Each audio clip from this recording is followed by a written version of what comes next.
Şöyle gösterdiğim gibi en ucundan düğüm atıyoruz. Tamam.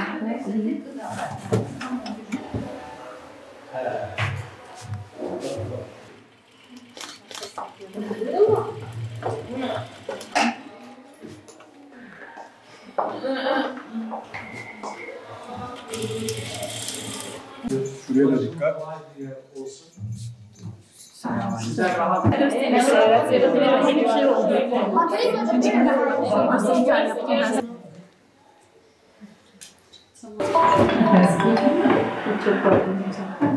Buyur Serkan. Anneden biliyorum. Ben de hep böyle Siz benziyor diyor. Elinize sağlık. Ama yok.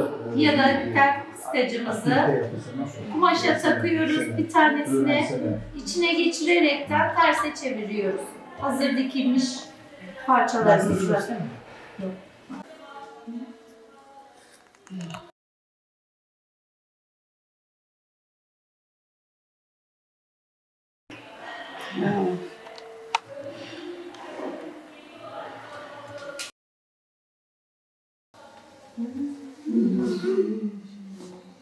Vereceğiz. Buyurun. Daha sonra lastiği elimize alın. Çok güzel ilerliyorsunuz, evet. Yerine koyalım.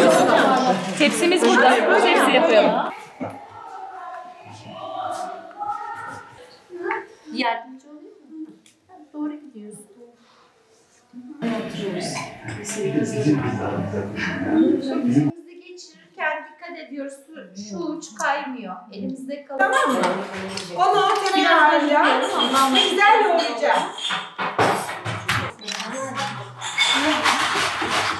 Biraz yapayım mı? Bulaşık mı?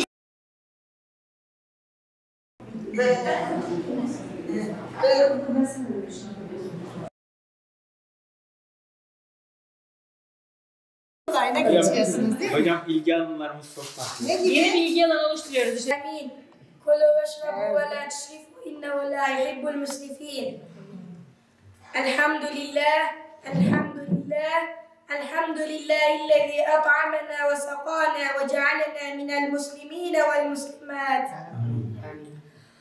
اللهم اغفر وارحم واحفظ صاحب الطعام والآكلين ولمن سعى فيه ولجميع المؤمنين والمؤمنات اللهم نور قلوبنا بأموال محبتك وذكرك يا ذا الجلال والإكرام اللهم أحينا حياة طيبة بالصحة والسلامة والعافية. Burası Aile ve Dini Rehberlik Merkezimizin ve Türkiye Diyanet Vakfı Kadın Kolları'nın atölyesindeyiz şu an. Engeller Haftası dolayısıyla kurslarımızda okuttuğumuz kendi öğrencilerimiz olan işitme engelli ve görme engelli çocuklarımızı bugün atölyemize misafir ettik.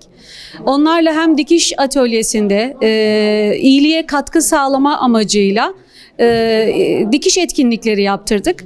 Ayrıca görme engelli öğrencilerimizin hayata tutunmaları adına, onlara katkı sağlama adına bugün mutfak atölyesinde beraberiz. Sizler de biliyorsunuz ki bir toplumun gelişmişlik seviyesini gösteren şey en zayıf halkasına göstermiş olduğu özen ve ihtimamdır. Bugün bizler bugün engelli kardeşlerimizle beraber iyiliğe dokunma adına, iyiliği yayma adına beraberiz.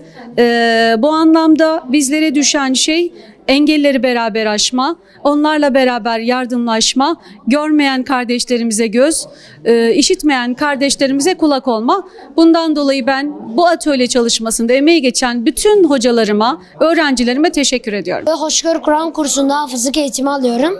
7. turda gidiyorum. Memnunum. Kursumdan da memnunum. Arkadaşlarımdan da memnunum. Şimdi hocalarımızın söylediğine göre hocam, şimdi bir kurabiye yapıyoruz hocam. Sonra inşallah bugün iyi olacak. Hocalarımız da iyi oluyor yani hocam. Hocam her zaman farklı eğitimler, farklı el becerileri, farklı şeyler yapıyoruz ve bundan dolayı da hocalarımızdan çok memnunum.